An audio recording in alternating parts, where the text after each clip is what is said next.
Welcome everybody, and to our first budget meeting. Amazing that we're doing this in December or November, I shouldn't say. November will be done by December almost. Anyways, welcome, and we're going to work through this hopefully fairly good. I must say, in reading the book, and if you had the chance to look at the book, the staff have done an amazing job of putting it all together, and it's fairly clear and concise. And I hope that everybody's had a chance to look at it, and then if there's any notes they're going to make and work as we work our way through. I think you'll ask the questions as we're going through at the end of each section, okay, rather than like individuals. So if Treasury's going through that, let them go through the whole section and then ask the question, if that's all right. So any disclosure and peculiar interest? Seeing none. Resolution moving to council now. I mean, I didn't get your resolutions. Who you got them made up, or you want to say? Certainly, Mayor Bridge. Certainly. Moved by Deputy Mayor Turton and seconded by Councillor Dirksen that the Town of Minto Council convenes in committee of the whole to conduct budget deliberations. All in favor? Opposed of any? Well, I guess we're going forward. Away we go. And I'll turn it over. I think the first up is to the CAO and the Treasurer. Derek, do you want to take it first? Yeah, absolutely. Thank you, Mr. Mayor, members of council. Very glad to see you this evening.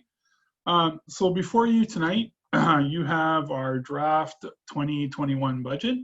As customary for a Minto budget, we've got a theme and some quotes. So let me take you through those. So our theme for this budget is laying the foundation for economic recovery. And we really have the first meeting, which is our draft operating budget tonight, November the 10th, and then we will be back in front of you on November 24th to talk about capital. So staff came up with a couple of quotes here that we thought were indicative of where we are today. And the first one is, "It was the best of times, it was the worst of times," by Charles Dickinson. And then, of course, "Courage, my friends, 'tis not too late to build a better world," by Tommy Douglas. And then my favorite really is, "Life is not a matter of holding good cards, but it's how you play the poor hand as well." So, and that's by Robert Louis Stevenson. So keeping with the Minto theme as we go forward in our budget. So just for a moment, let me take you through the 2021 budget schedule. So of course, today is day one. We had that very nice introduction from Mayor Bridge, and then myself and the Treasurer will give you an overview, and then we'll move right into operating. Department heads will give their operating budgets, and then, of course, as Mayor Bridge has indicated, we'll take questions after each section. Day two is November 24th, which of course is our capital discussion. Follows the same format. Mayor Bridge will give an introduction. I will start with an overview, and then Treasurer Duff, will continue on with some more detailed information, and then we'll go by each project. And then finally, our public open house for our budget is December the 8th from 5 to 6:30. So as you know, Council, this is a process. So the process starts with you. Council discusses in committee of the whole each of the budget items, and then either directs us, modifies it, or tables other motions. Department heads are here to provide information to support their budget and their recommendations. And of course, I'll get into a little bit about how budget flows through our strategic plans and directions. I also mentioned our public open house, which is on December the 8th. And then, of course, minutes from these meetings, the Treasurer will prepare the final budget bylaw based on everything that we've talked about over the last 2 days, and then our final resolution to be adopted. And we're hoping that will take place on December the 15th. So, as I mentioned, budget is not a standalone document. It represents a number of things. First, our strategic plan. And of course, we take into account the official plan of the County of Wellington. And then we have a number of underlying strategic plans, and you can see them in front of you. I won't go through them. They've been here for some time. And then we go into our departmental business plans as we move forward. So this slide should be no surprise to anybody. Our vision is a friendly and safe, affordable, family-oriented rural community built on the foundations of respect, volunteerism, prosperous business, and sustaining people who value neighborhoods, fairness, and inclusion. I don't think this mission statement is any more valid than it is today in this COVID world, where we want cost-effective, responsible local government through our superior customer service, internal stability, efficiency, and promoting reasonable economic growth, healthy lifestyle, and a respect for the natural environment. I don't think that mission is any more prevalent than it should be today in this COVID world. So this is a summary for you, and this is where I get to hand it over to Treasurer Duff, who will take you through the numbers. Thanks, Gord. Great, thanks, CAO Thompson. So I'm going to be at the high level for a bit here, and then we'll get into the individual departments. So just to give you an overall, these are the broad classifications we're using this year. Again, you'll notice we don't have the old recreation. We now have that as community services. And that's probably the biggest change we have in the presentation this year. And we're looking at keeping the contribution to the capital fund. So we always have tax-supported capital projects at the 900,000 level, and that's what we increased it to last year. So based on this budget and looking at the previous levy, we're coming in at 1.49% as an increase. So that's just kind of the high level overview. And then we'll get into the individuals. And then of course we have our water and wastewater. Again, always worth reminding, it is self-sufficient in raising the revenue to run those two departments. And there's no tax money, so it always comes to zero, usually through transferring money into or out of reserves to get to that point. Okay, and this is extremely preliminary because again, it's November and we just had a provincial budget last week, which may change a few things, but again, very high level. If Minto has a 1.49% levy increase, and the county right now, I think they're sitting around 3. They may come in less.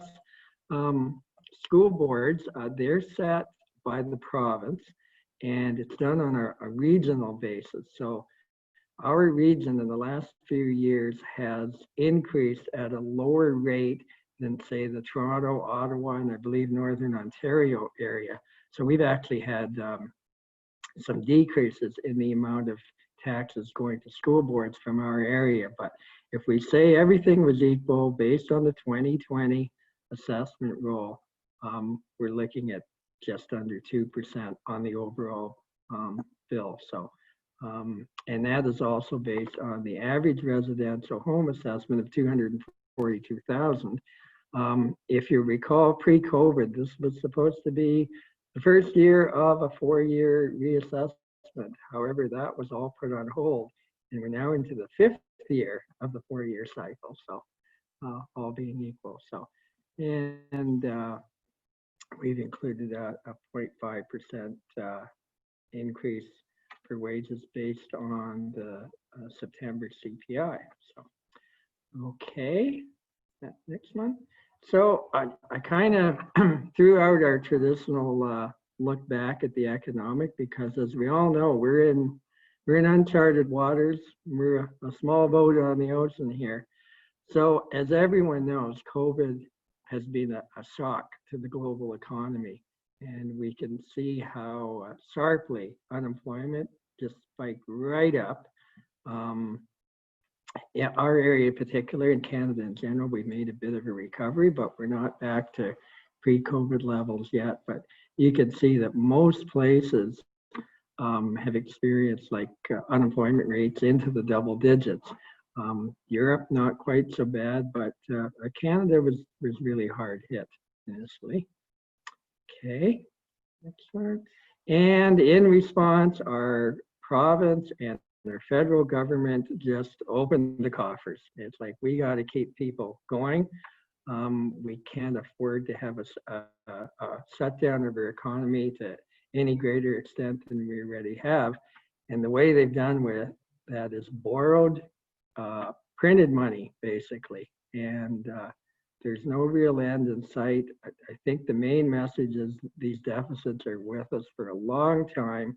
And that indicates that interest rates are going to remain low because they've got to finance all this debt. So it's thankfully we were in a good spot before that, especially in terms of the debt to GDP ratios. But we've certainly moved them up. Okay. And again, you can see province by province. Again, our oil sector provinces have been very hard hit.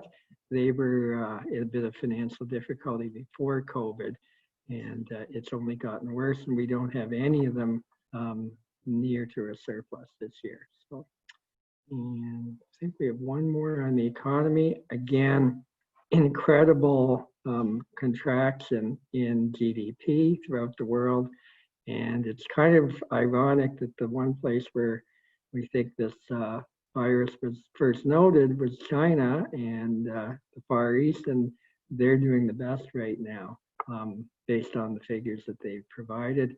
Canada's kind of right in the middle, 5.5% decrease. And the source of, I should have said that at the beginning, these are all coming from Doug Porter, who's an economist with Bank of Montreal. So that sets the stage. And when you kind of look at our economy, locally, we've actually survived very well. Our largest employer is, with the auto sector, which has done well. Agriculture is so important to our economy. And our small businesses are coping. It's tough for them too. So anyway, that's the environment that we're operating in. And next one. And here's our organization chart. And again, I kind of draw your attention to the community services. We've rolled in some things that we would normally class maybe as social services, such as the after school program, youth hub, and all that are all in that classification. Everything else is pretty much the same, but as council well knows, we've taken on more responsibilities and provided more services, and thankfully we've been able to keep virtually everything going throughout this situation. Okay, and again, staff complements. So these are full-time equivalents. We're not looking at any changes in 21 compared to where we are at the end of 2020. Okay. And just a reminder, almost a year ago, we adopted the new asset management plan, which affects all the departments. And basically, the assets are how we deliver the services, and our stewardship of those assets determines how well we deliver them. If we had the money, we'd love to spend almost $9 million a year, and we get as close as we can to that. Virtually no municipality can meet their theoretical levels, but we certainly try. And right now we're meeting the requirements of the asset management regulations. There is a bit of a movement to maybe extend the deadlines a bit, but right now our next deadline is July of 21, and we're working on meeting those obligations too. Okay. All right, and rough breakdown of the total tax levy. So this is based on 2020. So our local share 38.8%, education 16.7%, and county 44.5%.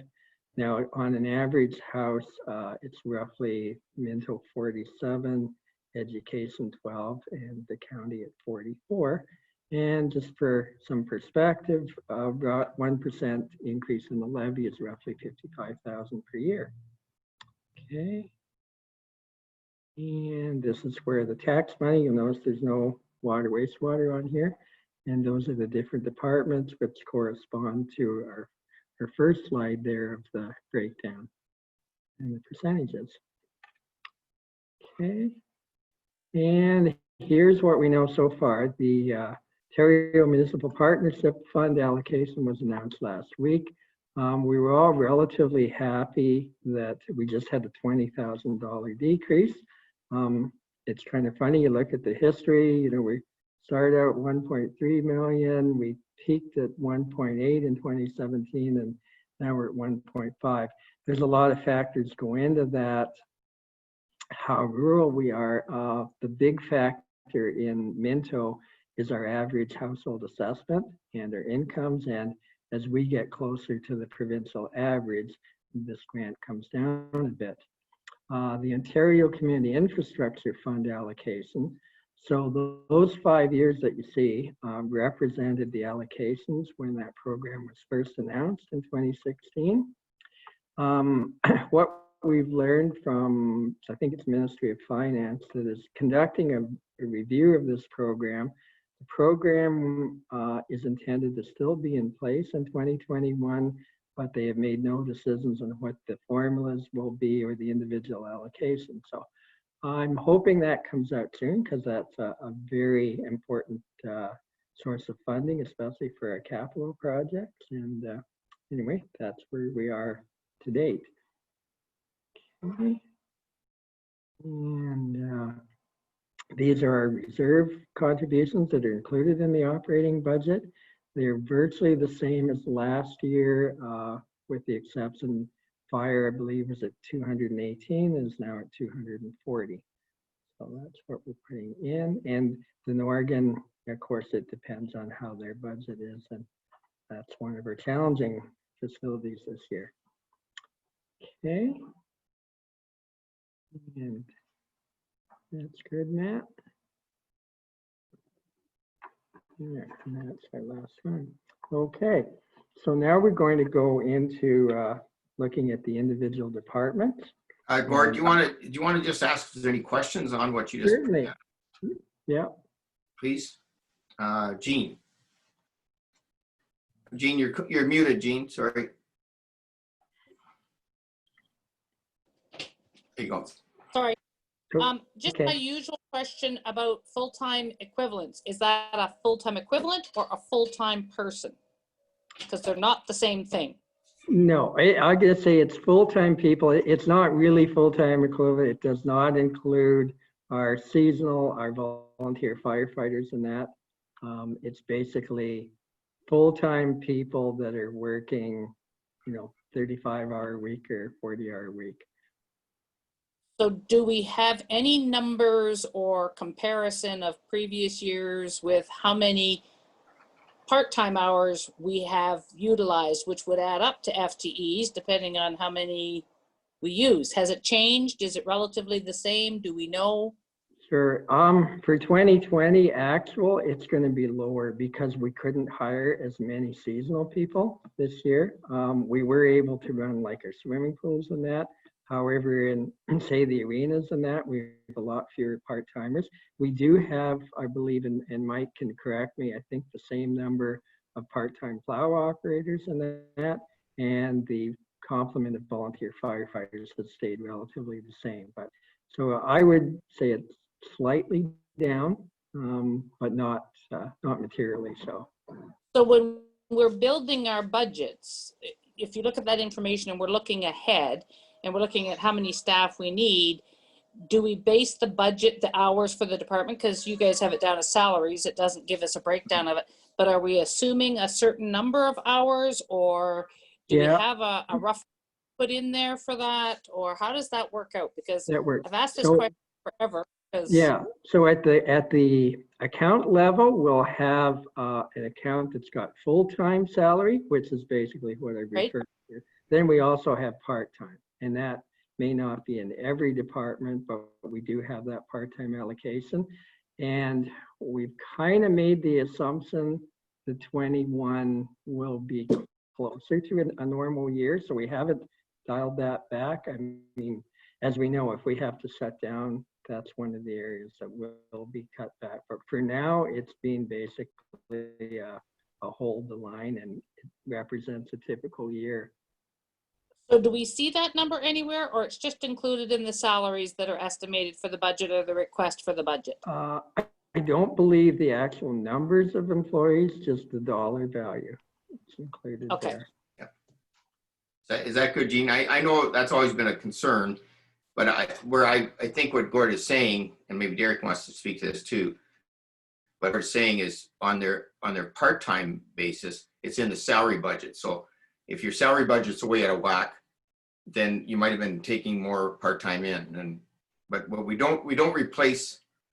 We're not hiring a whole bunch more people part-time to replace full-time equivalents. That's sort of we're kind of get.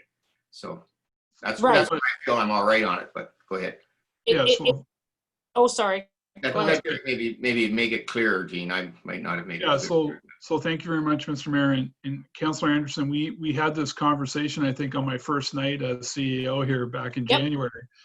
and I agree with you that FTE is not a real good barometer of staff that are not full-time, because full-time staff come with a number of different components where part-time don't, or seasonal for that matter. Anyway, so as you know, mid 2019, we laid off our part-time and our seasonal staff, and we backfilled with redeployments of staff that we had full-time. We've carried that theme through into this budget in 2021. So as you go through the different departments, you will see decreases in the salary lines, and some of that breakdown has got to do with decreases in casual and part-time staff because we're redeploying staff because we're not at full operation. However, staff have had to use a bit of a crystal ball, because if in fact we do get to a better place by mid-year, if you will, we'll have to start running programs again. So it's a little bit of give and take as it relates to the salary and labor lines. So trying to determine at this point, because we didn't have a real good year to do a barometer in 2019 or 2020, it's difficult for us to get a real number that you'll be happy with around the detail around it, because we don't have that yardstick, if you will, because we didn't have a traditional year, and we don't anticipate the first 6 months of 2021 is going to be traditional either. However, your comment is not lost on us as it relates to trying to put that information together to give you a year-over-year comparator. So that's something we would look for in 2022 to be able to have that comparative data for you. Okay, that's perfect. Because in my brain, that's how I think, is it's a total budget and there's full-time people, but you can have a lot of FTEs if you have a lot of part-time people, and it's a really important budget line to keep an eye on. It's one of the variables you have some control over.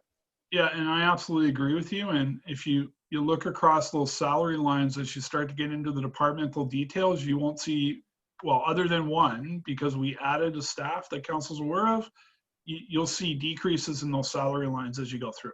Right. It's just to get a handle on what that means exactly. So that's all I was asking for. Yeah, that's good. Yeah, so again, I want good information for council, so having a benchmark that works is important. So I don't see us really getting there till 2022, but yep, it's not lost on us. Okay, perfect. Thank you. Okay, if there's no further questions, I'm going to turn it over to Clerk McRobb to do a couple of admin departments. Thank you, Treasurer Duff. So Mayor, Bridge, and Council. First one, of course, is Mayor and Council budget. This year, you're just seeing a very slight increase of $705. That's a cost of living increase with the September CPI of 0.5%. The next one I have is for the CAO Clerk's Department.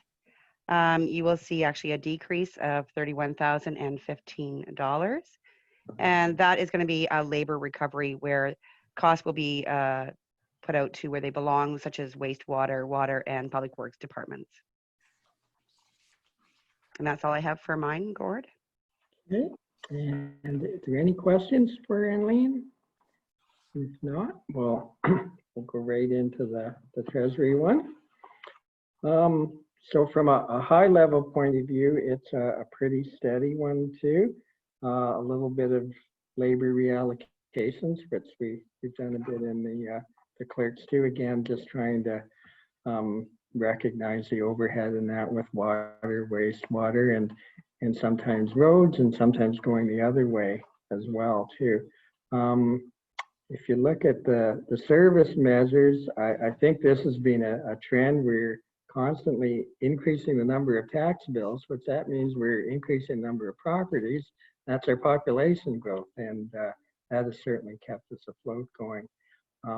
It's been very interesting to see the change in the number of checks that we write. The whole migration towards electronic payments has certainly come out there too. And I guess I'll highlight a risk factor that we have throughout all the departments is our insurance renewal. We don't have any information on what that'll be. It could be higher than I think we've stuck in about 5%, and other things, hydro rates, natural gas rates, and those kind of things, and the price of gasoline and diesel fuel too. It's been on a really good trend right now, but again, that could change as economic activities get better. And the Treasury Department includes many other things that are just kind of general, like advertising and risk management and that. But basically, it's a stay the course budget for that one. People and property, smaller budget, but you'll see more changes because that's where we had a significant part of our flood mitigation projects that we've been doing over the last couple of years. So there's both the related grant revenue and the expenses related to that. So that was our flood mapping, our modeling, and that's the biggest change, both on the expenditure and on the revenue side. We also have some animal control and dog tags and kennel licenses, things like that. So once you take away the flood mitigation, again, relatively modest changes. And health services. So we've kind of reallocated that one too. We've backed out the whole after school program. So we have what's left. You recall at the last meeting, we had our delegation from our health professionals team. So that's where we put like that donation. We put the operations of the Clifford Medical Center. That's in there too. And a few other like community gardens and a few other smaller health and property related things. So I'll take any questions on here. Councillor Anderson. So I had a question about the people and property, what is it? People and property for. So that was the budget that was way over, and I notice now that we've changed it, and I understand you've taken out some of the things, like things have been moved around, but is that going to be a sufficient budget to cover that? Because COVID hasn't gone away, and we allocated or seem to contribute the over expenditure in that department on COVID. Is that going to be, or is that captured in other departments? Because this is a huge difference from what we spent last year. Yes, a lot of that we believe was one time. Like we bought there's going to be sanitation and things like that. But like our plexiglass for the front, acquiring laptops and upgrading our internet capability, we've done that. So even if we have another 6 months or whatever it is, we don't expect there'll be a lot of extra costs there. And also we received that $241,000 in funding from the province. So we're going to allocate some of that in 2020, but hopefully we can carry over a good chunk of that to offset any expenses that are unforeseen in 21. Again, it's a tough one to estimate, but that's our reasonable guess, that we have already incurred the majority of the actual expenditures. Okay. So those costs would still fall under this budget then, COVID-related expenses? Yeah, I'm still gonna track them. We'll see if there's anything like the equivalent of the disaster funding that came in a few years ago. Okay. Okay. Thank you. And Mark has one. Councillor Buchanan? Yeah. Well, through you, Mayor. Gord, the increase in the tax bills, not the bills, the number of The bills. number of bills, yes. Is that generally across the board in Minto, Clifford, or is it mostly, could it be Palmerston or Hairston that's highest? It varies a lot. Like I think in 2019, certainly I think Clifford was our leader. Now I think we've got quite a bit in Palmerston as all these projects. A few years before that, you remember most of the growth was out in the township area. Right. So it kind of cycles, eh? You know, like Harrison starting to pull forward a bit too. So, I mean, the whole town is growing. It's kind of natural. You have that 401 effect where Palmerston maybe leads the growth a bit, but I think we were all amazed at how quickly those Ann Street lots went in Clifford too. And yeah, so it's pretty Thanks. general. Yep. Okay. Okay. All right. If there's nothing further, we'll ask Belinda to go on to economic development. Thanks, Gord. Good evening, Mayor Bridge, members of council. I'll be brief. Our economic development budget is looking good for 2021. You'll notice a pretty substantial decrease, and that's thanks to some debt repayment coming off the books, which is always a nice year. Really what Gord had mentioned before about holding steady, that's kind of what my approach was with 2021. We're going to hope that we can get back to as much normal as possible mid-year. So I have budgeted to move ahead with many of our events, and definitely seeing a lot of residential things coming on the books next year. So enhancing our Move to Minto campaign, continued efforts with all of our businesses, supporting them as much as we can. Our downtown rebite stuff is still happening next year through RED. So really we're able to continue up with a lot of our programming, and events are the ones that are up in the air, but we're going to plan as if it can go ahead, and if it can't, it's kind of an in and an out on both sides, so it doesn't really impact the budget too much. In terms of the, do you want me to do all three of them and then take questions, or? Okay. Sure. Alrighty, so then tourism, like I said, held its own for 2021, keeping it the same. We'll move forward with the farmers market no matter what. Fire and Ice is at the end of the season, so that's hopefully going to happen. And the only thing we're going to hold off another year is our railway, our beer ale festival that we are planning on having in Palmerston. I don't think we'll be doing a local food event in June.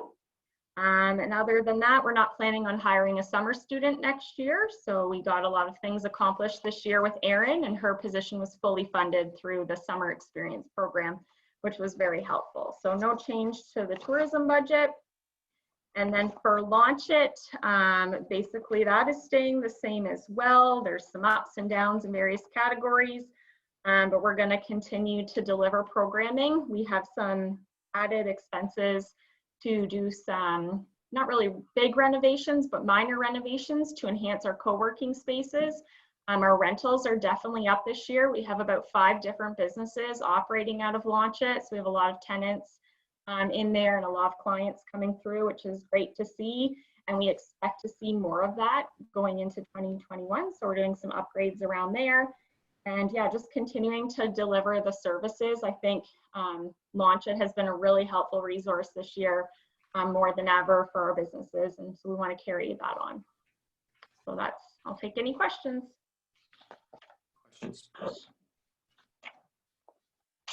Just to comment, I guess, Lyndon, it really, the investment we made in economic development over the years really paid off with this COVID thing that we've got going, because you were really reactive to the chamber and to the businesses, and I think your team did a great job of trying to get them through this as much as can. And we still got another 6 or 7 months of it. So keep up the good work. Yeah, we're just getting, I will mention, we are just getting ready here in the next week to start a countywide business retention and expansion program again. So we'll be reaching out to our businesses. This is round 3, and hoping to get some more insight onto what kind of programs we can do in 2021 to support them. And I have included a line of about $10,000 to implement anything that comes out on our side that we can help with financially. Excellent. Thanks. All right. Thanks, Belinda. Terry, I think you're up next. Yep. So my budget does have an increase in it, and mainly it's due to the new deputy CBO position that has recently started. It's being offset by a draw on the building department reserves to mitigate what that impact is.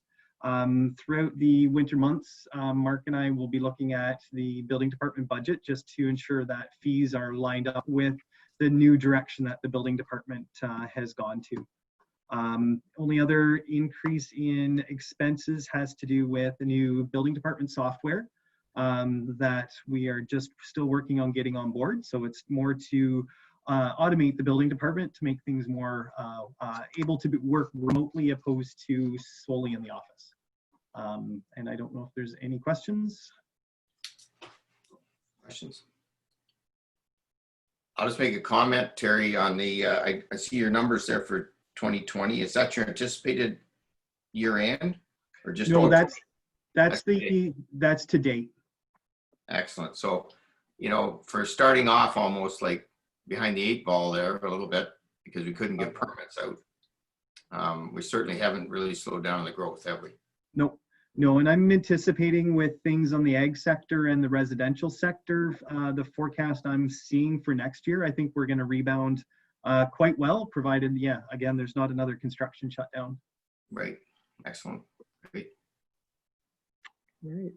Okay, thank you, Terry. And we'll get Chief Harrell to go through the fire budget. Good afternoon, everybody. Yeah, the budget is pretty flatline, the same as normal. You're seeing the nice effects of the revenue that we've been able to generate with the new partnership, which a lot of it's transferred into reserves. When we get the capital portion, you'll see in the reserve portion that we've been able to bump up our reserves for a couple future big purchases, namely our breathing apparatus. We're going to have to replace that probably in 2023 is when it's scheduled. And that's about a $600,000 purchase to replace them and all the bottles and that. So by increasing our reserve contributions as we have in this budget, that purchase should be able to come straight out of our reserves without having to ask for any further capital dollars in 2023. So we were able to do what we wanted to do, is increase our reserve funding with that. So other than that, pretty normal budget for us. Great. Okay, if there's no questions, we'll go on to the community services. And as I indicated, that's the one where we have a couple of new departments in there, and that'll be through Matt. Thank you, Treasurer Duff, and good evening, members of council. Quite a few sheets to go through here, and definitely an interesting year to look at both rec programming and administration and facilities combined under the new title of community services. The first budget sheet that you should have before you is our after-school program.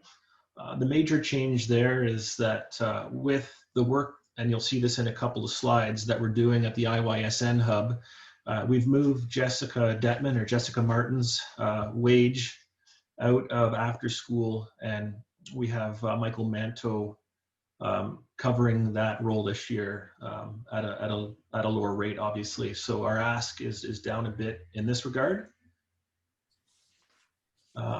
Jumping on to the next one, we'll look at the Joint Health and Safety Committee. Essentially, it's the same ask as in 2020 and previous years. It's been around 5,000. The committee's done some good work we were working really well on the job hazard analysis and the WSIB's Health and Safety Excellence program right before COVID hit. But those are definitely a couple of initiatives that the committee is going to continue to work on into 2021. Third sheet, this is the IYSN hub. So this year, that was nestled under social services, and as Treasurer Duff mentioned, we've moved it out on its own. The budget ask for this year is up a bit from 20 to 25,505. That includes a matching contribution from the Township of Mapleton, and it involves also procuring donations and a contribution from the regional hub. So we're looking forward to getting that spot opened up.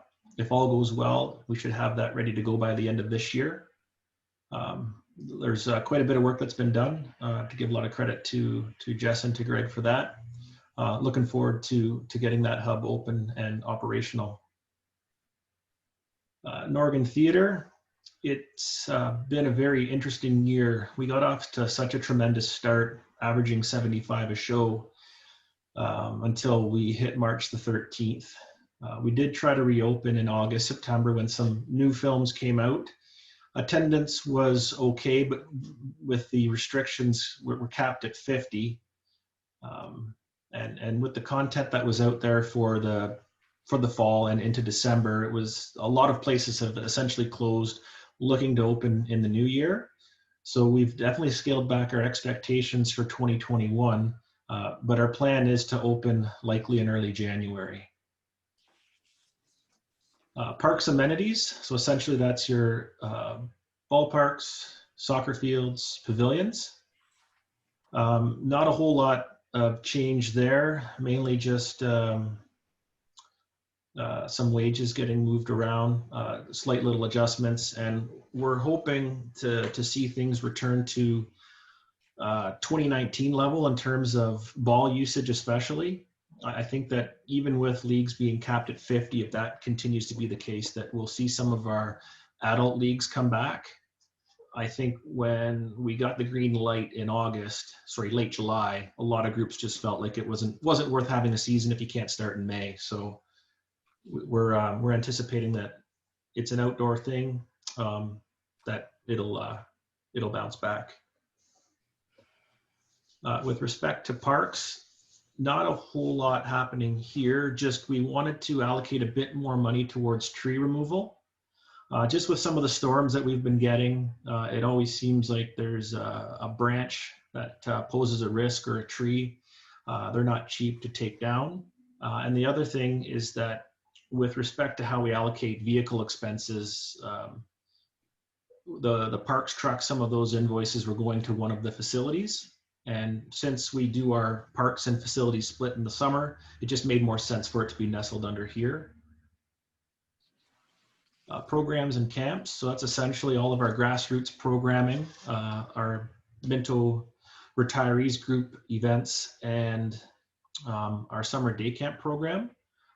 We're anticipating a slight decrease there in the surplus, just with not being able to run all of our grassroots programming. The Minto retirees group, they were mainly doing bus trips. That committee's actually disbanded. They've folded.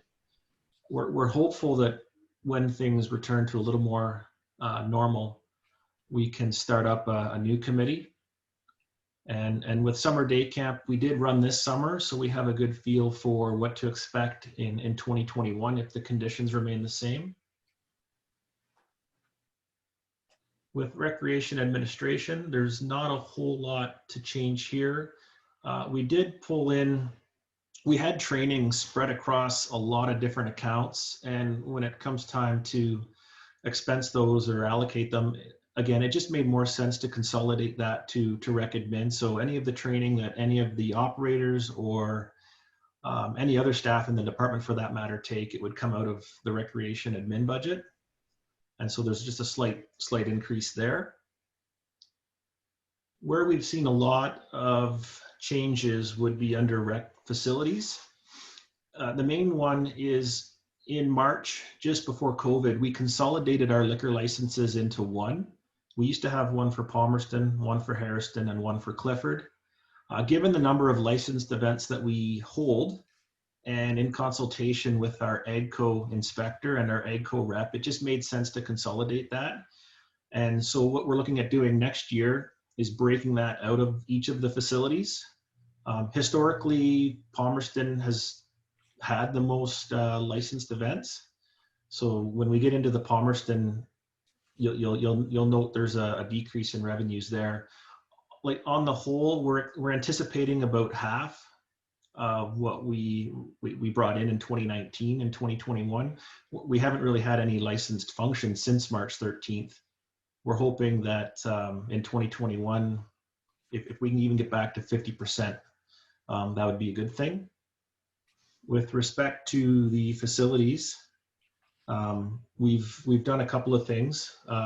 As of right now, with the where the demand is, we'll be okay with 2 facilities having ice. We won't need the third for this ice season. So part of the budget ask for next year doesn't include ice at a third venue from January to March. We are down even a bit more than I thought, but we're still doing not too bad. And then in terms of the fall, we're looking at two sheets of ice. Even if we pick up, even if there's more demand for ice rentals than what we currently have, we'd still be able to facilitate that in two facilities. With respect to satellite facilities, the main change there is that with the North Wellington Healthcare Alliance using the Harriston train station as an assessment center, essentially everything inside is their responsibility right now, and that includes the cleaning. So there's been quite a reduction there in terms of labor. We're still responsible for the outside maintenance, and that's done through the Public Works Department. So that is the main reason that budget has dropped by about $6,000. Swimming pools, we're looking at a slight increase. Being open this year, we learned a lot about what will work well with, I don't like the word the new normal, but just with some of the different protocols that we have to have in place. It is a benefit to be an outdoor pool as compared to an indoor pool. With some of those protocols, we had a good summer. We had a lot of people that opted for private lessons over, say, getting a family pass or coming to public swimming. But that said, those were still steady. So we've scaled back a bit, but that's both on the revenue and expense side at both the Harriston pool and the Palmerston pool. Trails, not a whole lot of change there. Just again, we put a little bit more aside for tree maintenance. Again, with the storms we've been getting, it always seems like there's something left in its path that you need to address afterwards. That looks like that's it for community services. Okay, so we'll entertain any questions for Matt. Councillor Elliott.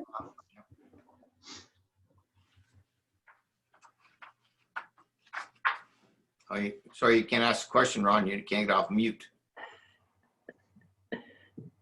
Matt, anyhow, quickly, Matt, do you anticipate our master kind of plan that we were working on, anticipating getting back on that? And could that affect your budget too if they find some savings or some options that we can do differently? Or do you anticipate any of that, or do you think it'll be a year? That's a great question, Councillor Elliott. We are looking at getting the plan back on track in 2021. We were hoping that we could do more public consultation in person. If that's not the case, then we'll have to use things like Zoom. We'll have to use things like Engage Minto. If anything, if we can get the plan completed in 2021, I think some of the budget changes you'll see would take effect in 2022. Thanks.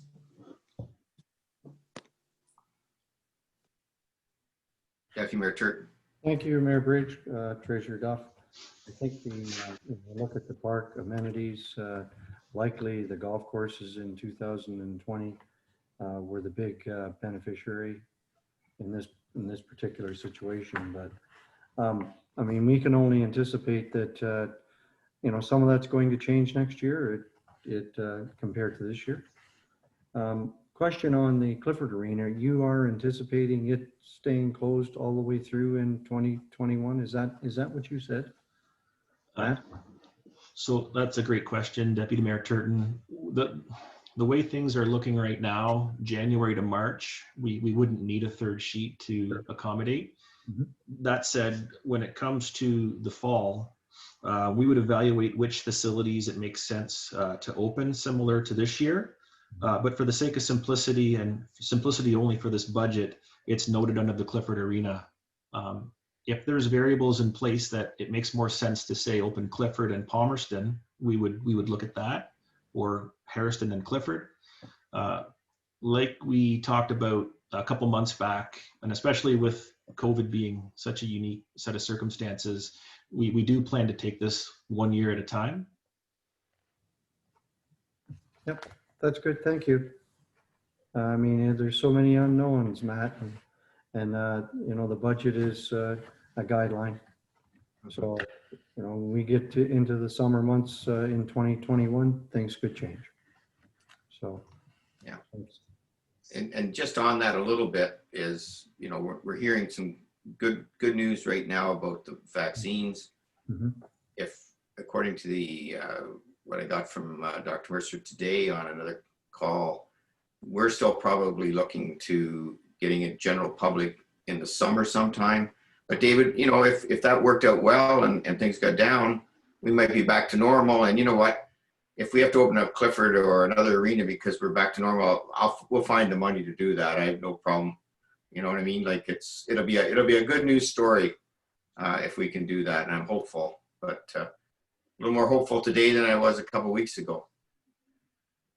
Even though we're in a high situation right now, I think there is some stuff coming, some new testing, some other things that are coming down the pipe that might help us. But I think the staff have done a really good job of anticipating as best they can these opportunities where they might have to go. So I feel good for advice. Yeah. Great.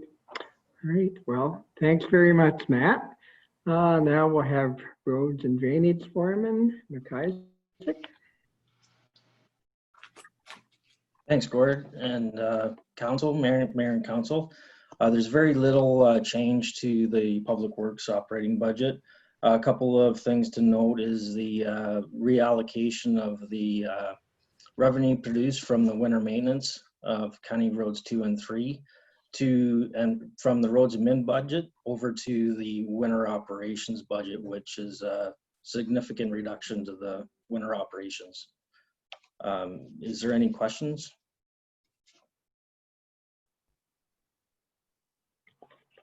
Did I lose everybody? Oh, you're good, man. Okay. So, Mike, I guess you've explained it well. Here we are. Right. Is Judy having a question there? Is she trying to get her button? I don't know. You good? I was just going to ask Mike if you wouldn't mind going through the different sections like the other departments. Sure. Sure I can. Cemeteries, there's very little change to that one. I think it's just a couple $100. This year we are anticipating a surplus just because of the simple fact that resources haven't been able to get into some of the locations this year, but we have had significant compliments from them. Municipal drains, we're going to stay close to this similar budget as last year, with the unknowns of the shared services with Wellington North on the drainage superintendent. Roads admin, that's the one with the reallocation of the winter operations is the large impact there. Roads and sidewalk maintenance, minor reduction, but basically staying on track. There is a $40,000 reduction in the vehicle. Oh, sorry, I missed that one. The vehicle cost and allocation. There's a $40,000 reduction in revenue there, and that's primarily due to 2 less large pieces of equipment in our fleet with the changes to the operations and utilizing different equipment for different sources or resources, we've been able to make that significant reduction there. The winter control has the reduction there because of the Wellington County contract getting slid over. Trailer parks, there is no change. The residents are staying status quo there. Street lights, no change. It works on a zero balance. I think if I remember correctly, the revenue is growing there for that, and then the town landscape care is virtually no change either. Okay. All right. Thanks, Mike. And Councillor Gunson? Thanks, Gord. So, Mike, with the streetlights, where are we in that 10-year contract with that? I believe we're at year 6, if I remember correct. Is that right, Gord? Yeah, that's right, Mike. Thank you. Deputy Mayor Turton, I think, wants a question. Thank you, Mayor Bridge. I mean, when we look at the vehicle cost allocation, the number of vehicles that we have on the road, we're down to 16. And, Yep. you know, the snowplows are a big ticket item. And, you know, kudos to you and your department, Mike, in reference to coming up with that tractor thought and you know, having guys on all shifts, you know, the afternoon snow and stuff.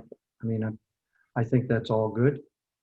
I think it's been in for maybe, is it 2 years now that you've had a guy on, or a couple of people on the afternoon shift or on the late shift? This will be a 3rd year, yep. Yeah. I mean, the comments that I've heard, it's been excellent. And, you know, again, to reduce our complement of vehicles, I think that's great. And keep up the good work. Thanks. Yeah, that's right. And of course, a lot of the revenue changes are offset by other expense reductions too. But it's a good thing to keep track of where we're allocating our resources. Great. Okay then. Well, if there's nothing else, we'll move on to wastewater and call up Mark Robertson. Thank you, Treasurer Duff, Mayor Bridge and Council. We're looking at the wastewater operating budget here. We have it is a cost recovery budget, which is funded through the water and sewer rates. We have a good report here from Treasurer Duff and the finance staff with the explanation of changes, various adjustments, and the service measures and the proposed 2021 wastewater budget. Anybody have any questions?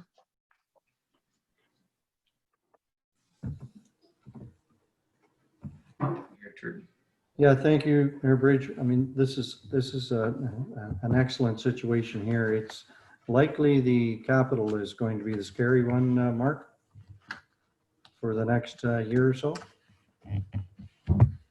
Yep. And I know we're not talking capital budget today, but No. So. Okay. Great. Thanks, Mark. We'll go on to water. Todd Rogers.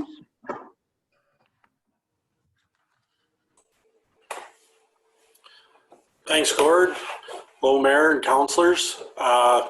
Water is much the same as the wastewater, rate supported, and no real big changes in it.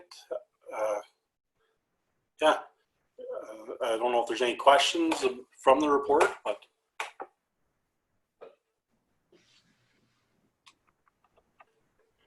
Don't see any.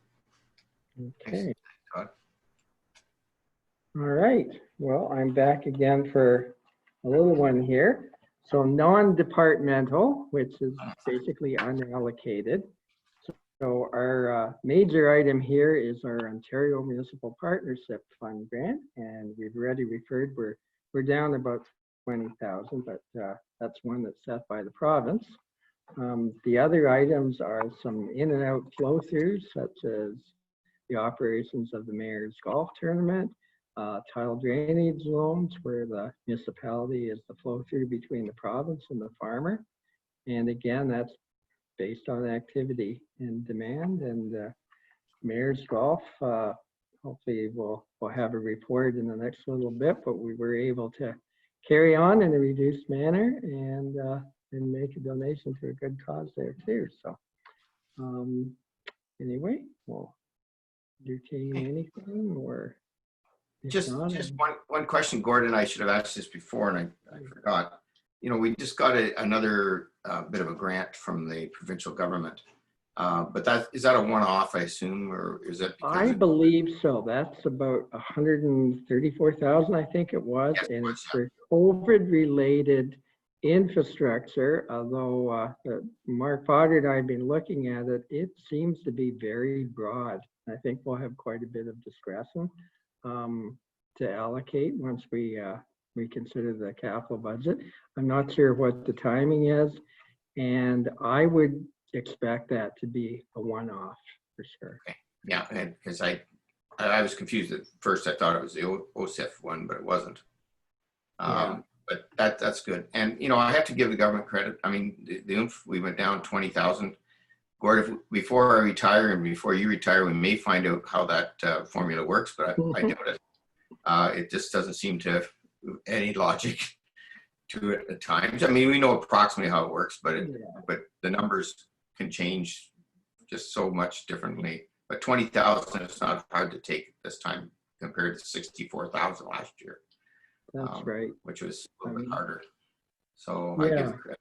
And I think the provincial government has come across with some COVID funding, which has really helped us in this budgetary time. So I have to give them credit for that. Yeah. You know what? I feel they're really working with us. All the levels of government are, and well, yeah.